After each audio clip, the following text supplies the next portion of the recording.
Hai, Assalamualaikum warahmatullahi wabarakatuh. Halo teman-teman, kenalin, aku Ana Arastia. Aku siswi kelas 12 dari MA Al-Hidayah. Kali ini aku bakalan menjelaskan materi Wali Songo sebagai tugas dari Bapak Fadli Sejarah Kebudayaan Islam. Oke, materi yang pertama, apa sih Wali Songo itu? Wali Songo itu berasal dari dua kata teman-teman, kata wali dan songo. Kata wali berasal dari bahasa Arab yang artinya pemimpin atau pembela. Sedangkan kata songo berasal dari bahasa Jawa yang artinya 9. Dapat kita simpulkan, wali songo itu ialah 9 orang wali pelopor pengembangan agama Islam di Pulau Jawa pada abad ke-15. Kata wali songo juga sering disebut kata sunan atau susun. Kata sunan ini berasal dari kata susuhunan, kasuhun ataupun sinuhun yang berarti sesuatu yang dijunjung tinggi di atas kepala atau yang bermakna sebutan paduka yang mulia. Oke, kita sudah belajar pengertian Wali Songo. Kita juga sudah tahu apa itu sebutan sunan. Siapa sih Wali Songo pertama di Indonesia? Wali Songo pertama di Indonesia ialah Sunan Gresik dengan nama asli Maulana Malik Ibrahim. Maulana Malik Ibrahim lahir pada abad ke-14. Asal-usul beliau banyak ahli berpendapat, karena ada yang berpendapat dari Turki, ada juga dari Kasan, ada juga dari Iran. Oke, beliau ya aku nyari materinya dari internet. Beliau juga seorang ahli tata negara, penasehat raja sekaligus guru para pangeran. Beliau sampai di Gresik itu pada tahun 1293 atau 1371 Masehi. Dan berdakwah pertama kalinya di desa Sembalo, Kabupaten Gresik. Itulah mengapa Maulana Malik Ibrahim terkenal dengan Sunan Gresik. Beliau pernah tinggal di Champa, Vietnam, lalu menikah dengan seorang putri raja dan memiliki 2 orang putra. Yang pertama, Raden Rahmat yang terkenal dengan Sunan Ampel, dan Sayyid Ali Murtada yang terkenal Raden Rahmat. Metode dakwah yang beliau terapkan ialah mendekatkan budaya dan adat istiadat masyarakat setempat, membuka perdagangan, lahan pertanian, menjadi tabib, membuka praktik pengobatan gratis, menghapus perbedaan kasta, lalu membangun masjid dan pesantren. Masjid yang beliau bangun ialah yang bernama Masjid Pesucinan. Masjid Pesucinan ini masih tertua di Pulau Jawa. Beliau wafat pada tanggal 12 Rabiul Awal 822 Hijriah dan dimakamkan di Desa Gapura, Kabupaten Gresik. Kota Gresik. Beliau dianggap sebagai ayah dari para wali songo karena beliau adalah wali pertama yang menyebarkan agama Islam di Pulau Jawa. Oke, kita kan sudah mengenal Sunan Gresik. Selanjutnya kita beralih ke Sunan yang kedua, ialah Sunan Ampel.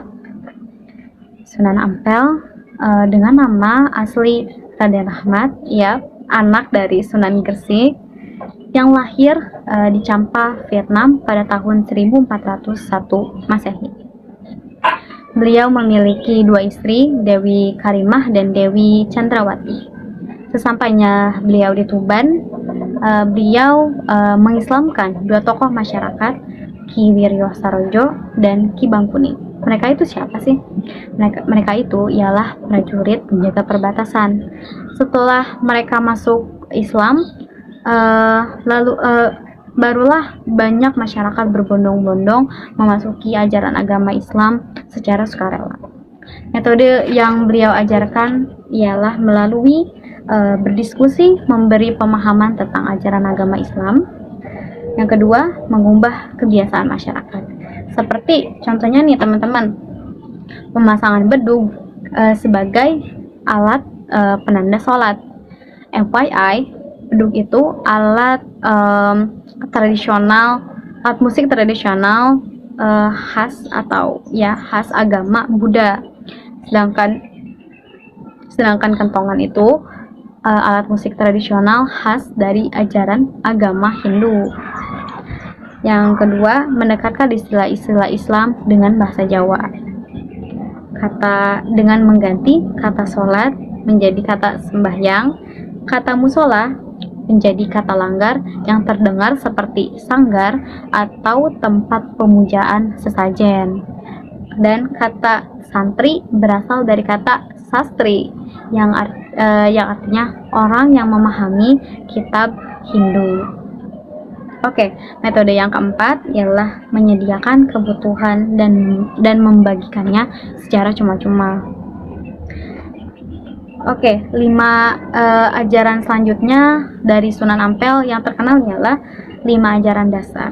5 ajaran dasar Sunan Ampel. Yang pertama, moh main. Moh main ini yang berarti tidak bermain judi nih teman-teman. Tidak bermain judi. Yang ketiga, moh ngombe yang artinya tidak meminum khamar. Yang ketiga, moh madat yang artinya tidak mengonsumsi narkoba. Yang keempat, moh maling yang artinya tidak mencuri. Yang kelima, moh madon yang artinya tidak melakukan perzinahan.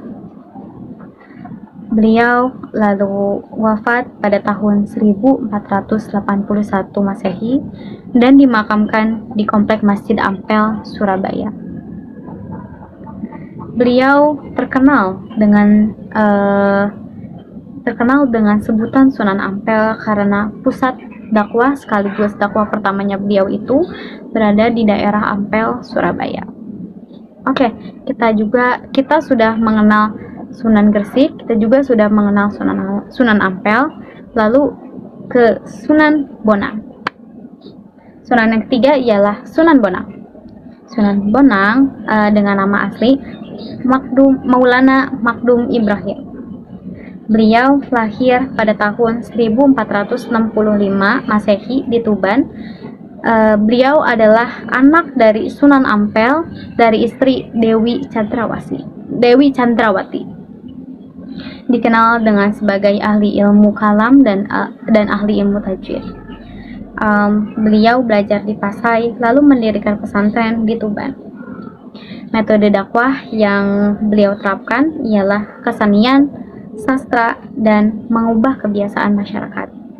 Melalui jalur kesenian, digadang-gadang nih teman-teman, Sunan Bonang ini sebagai penemu alat musik tradisional yang bernama bonang. Kita tahu kan alat musik tradisional bonang itu yang gamelan, iringan gamelan itu yang kecil-kecil yang ada ya, tung tung tung tung tung ya, digadang-gadang itu penemunya Sunan Bonang. Jadi Sunan Bonang terkenal dengan sebutan itu karena beliau yang menemukannya. Yang kedua, mengubah kebiasaan masyarakat dengan mengubah nama-nama dewa menjadi nama-nama malaikat versi agama Islam. Oke, kita sudah mengenal Sunan Gresik, kita juga sudah mengetahui Sunan Ampel, dan kita juga baru mengetahui Sunan Bonang. Selanjutnya Sunan Kalijaga. Siapa sih Sunan Kalijaga ini? Sunan Kalijaga memiliki nama asli Raden Syahid. Beliau lahir pada tahun 1450 Masehi di Tuban. Ayahnya yang bernama Raden Sahur Tumenggung Wilwatikta dan ibunya Dewi Nawangrum. Beliau dijuluki Syekh Malaya karena berdakwah di Semenanjung Malaya. Dakwah pertamanya di daerah Cirebon dengan metode dakwah melalui pendekatan dengan istilah momong, momor, momot. Momong itu yang artinya mengemong, mengasuh dan membimbing. Momor itu bergaul bergaul dan berdakwah. Lalu momot menampung aspirasi, yang artinya menampung aspirasi. Metode yang kedua ialah melalui kesenian, dengan cara memainkan gamelan, wayang, dan batik, dan membuat batik maksudnya. Yang ketiga di bidang sastra. Yang keempat mengubah kebiasaan atau budayanya, mengubah fungsi kemenyan menjadi pengharum ruangan. Sunan Kalijaga juga. Sunan Kalijaga kan disebut Sunan Kalijaga kenapa ya? Karena beliau itu nama karena pemberian dari masyarakat, kadi zakah, yang berasal dari bahasa Arab yang berarti pelaksana yang menegakkan kesucian atau kebersihan. Beliau wafat pada abad ke-15 dan dimakamkan di Desa Kadilangu, Jawa Tengah. Oke, kita kan sudah belajar sudah mengenal Sunan Gersik, Sunan Ampel, Sunan Kalijaga. Yang kelima itu Sunan Giri dengan nama asli Raden Ainul Yakin. Raden Ainul Yakin lahir di Blambangan tahun 1442 Masehi. Beliau adalah putra dari Syekh Maulana Ishaq. Syekh Maulana Ishaq ini ialah seorang tokoh masyarakat setempat pada masa itu. Lalu beliau diasuh seorang wanita kaya raya bernama Nyai Gede Maloka. Siapa sih Nyai Gede Maloka ini, dan kenapa beliau diasuh oleh Nyai Gede ini? Sejarahnya gini teman-teman. Beliau itu pernah dibuang oleh orang tuanya, bukan dibuang, dihanyutkan ke laut, ke samudra oleh orang tuanya, lalu ditemukan oleh Nyai Gede Maloka. Akhirnya beliau diasuh sampai besar, ya. Lalu beliau menimba ilmu di pesantren Ampel Denta milik Sunan Ampel. Lalu beliau juga pernah belajar tasawuf bersama Sunan Bonang di Pasai. Beliau juga berdakwah, dakwah pertamanya di Bukit Giri, Gresik. Itulah mengapa, ya, sama kayak Sunan Gresik. Itulah mengapa Sunan Giri ini terkenal dengan sebutan Sunan Giri, karena ya dakwah pertamanya di Bukit Giri. Dengan metode dakwah, mendirikan pesantren, seni pertunjukan, ya, lalu permainan. Beliau membuat permainan atau tembang untuk anak-anak seperti gula ganti, jamuran, jelungan, jor, dan cublak-cublak suwong. Teman-teman tahu kan lagu cublak-cublak suwong? Ya, itu tembang itu berasal dari Sunan Giri ternyata. Beliau wafat pada tahun 1506 Masehi di Desa Giri, Kebomas, Gresik. Oke, kita kan sudah langsung aja ke Sunan Derajat. Sunan Derajat dengan nama asli Raden Kosim lahir di Surabaya pada tahun 1470 Masehi dengan ibu yang bernama Dewi Chandrawati.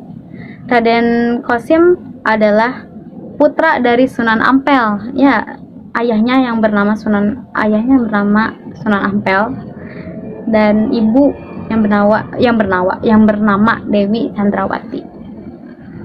Beliau berdakwah pertama kali di daerah Derajat, Kecamatan Paciran, Lamongan. Ya, sekali lagi itulah mengapa beliau dikenal dengan Sunan Derajat, karena dakwah pertama kali beliau di daerah Derajat. Dengan metode dakwah membuat pusat belajar agama Islam Lalu beliau juga memakai metode di bidang kesenian nih teman-teman, mengubah tembang Jawa Macapat Pangkur, memainkan wayang sebagai dalang. Beliau juga ahli sebagai dalang. Yang ketiga, membuat petali tilu atau 7 ajaran Sunan Derajat. Yang petali tilu beliau itu, yang pertama, membangun resep tiasing sesama, atau yang berarti kita selalu membuat senang hati orang lain. Yang kedua, jroning suko kudo eling lan waspodo, yang artinya dalam suasana gembira tetap ingat kepada Tuhan dan selalu waspada. Yang ketiga, laksi taning subrata tan nyipto marang pringga bayaning lampah, yang berarti dalam menggapai cita jangan hiraukan rintangan. Yang selanjutnya, meper hardening pancadria, yang berarti berjuang menekan gejolak hawa nafsu indrawi. Yang selanjutnya, henang hening henung, yang berarti dalam diam akan dicapai keheningan, dalam hening akan mencapai jalan kemuliaan. Selanjutnya, mulya guna pancawaktu, yang artinya kemuliaan lahir batin dengan dicapai sholat 5 waktu. Masya Allah. Yang terakhir, wenehono teken mawang wong kang wuto. Oke, Sunan selanjutnya ialah Sunan Kudus dengan nama asli Raden Djafar Shodiq. Raden Djafar Shodiq lahir pada tanggal 9 September 1400 Masehi.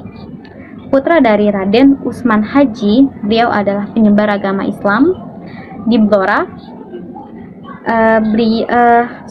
Sunan Kudus dijuluki Raden Amir Haji karena pernah sebagai memimpin jamaah haji pada masa itu. Dikenal juga pujangga cerdas yang luas dan mendalam keilmuannya.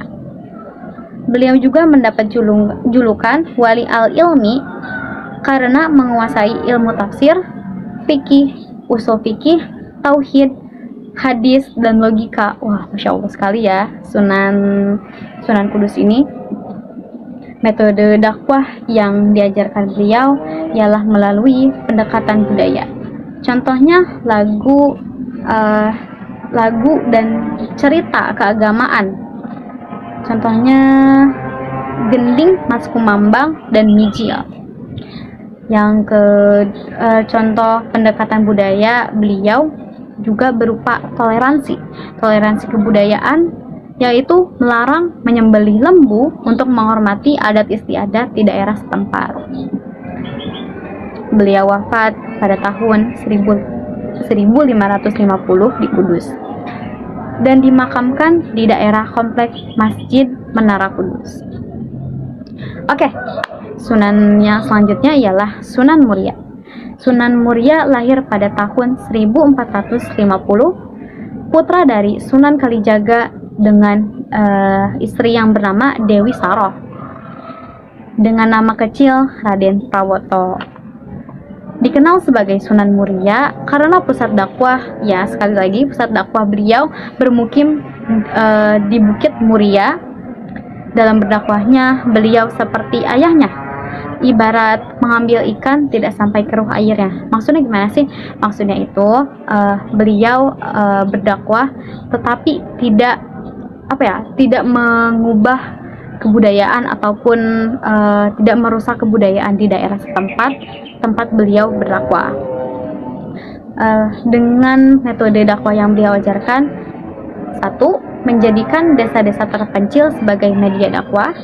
Yang kedua, membuka kursus-kursus perdagangan nelayan, kursus-kursus pedagang dan nelayan maksudnya. Yang ketiga, kesenian berupa gamelan, tembanglon, sinom, dan kinanti. Yang keempat, mengarah ke rakyat jelata. Ya, mengarah ke rakyat jelata. mengarahkan dakwah beliau ini mengarahkan ke rakyat-rakyat jelata. Dalam sejarah tidak diketahui secara persis tahun wafat beliau. Dalam sejarah tidak diketahui secara persis tahun wafatnya beliau. Perkiraan pada abad ke-16 dan beliau dimakamkan, ini hanya perkiraan ya. Perkiraan pada abad ke-16 dan dimakamkan di Bukit Puria Kudus. Sunan yang terakhir ialah Sunan Gunung Jati yang bernama asli Raden Syarif Hidayatullah. Beliau adalah sunan termuda di antara sunan-sunan lainnya. Lahir pada tahun 1448 Masehi dari pasangan Syarif Abdullah Umdatuddin dan Nyai Rara Santang. Beliau juga menjadi beliau juga dikenal dengan nama asli Nurullah. Ia berhasil mengusir perjuangan beliau. Ia berhasil mengusir bangsa Portugis dan mengganti nama Sunda Kelapa menjadi Jayakarta. Metode dakwah yang beliau terapkan ialah Muidah Hasanah, yang berarti nasihat yang baik. Yang kedua, Al-Hikmah, yang berarti cara yang bijaksana. Yang ketiga, Tadarruj, yang berarti berjenjang. Yang keempat, Ta'awun, yang berarti tolong menolong dalam dakwah. Yang kelima, bermusyawarah. Dan yang keenam, membentuk kader dai. Beliau wafat di Cirebon pada tahun 1570 dan dimakamkan di Wuhir Saptapangga di Gunung Jati, Desa Astana, Cirebon, Jawa Barat. Itulah biografi dan metode dakwah secara singkat para wali songo di Indonesia. Mungkin dari penyampaian aku ada yang kurang dimengerti, kurang lengkap ilmunya ataupun kurang lengkap materinya. Aku mohon maaf. Insya Allah aku bakalan terus belajar lagi untuk meningkatkan keilmuan aku juga, untuk kita belajar bareng-bareng juga. Oke, terakhir itu Sunan Gunung Jati sebagai sunan terakhir dan sekaligus habisnya materi pembahasan Wali Songo dari aku. Kurang lebihnya mohon maaf. Wassalamualaikum warahmatullahi wabarakatuh. Thanks for watching. Halo Mr. Padi dan Mr. Patun. Makasih Mr. Patun.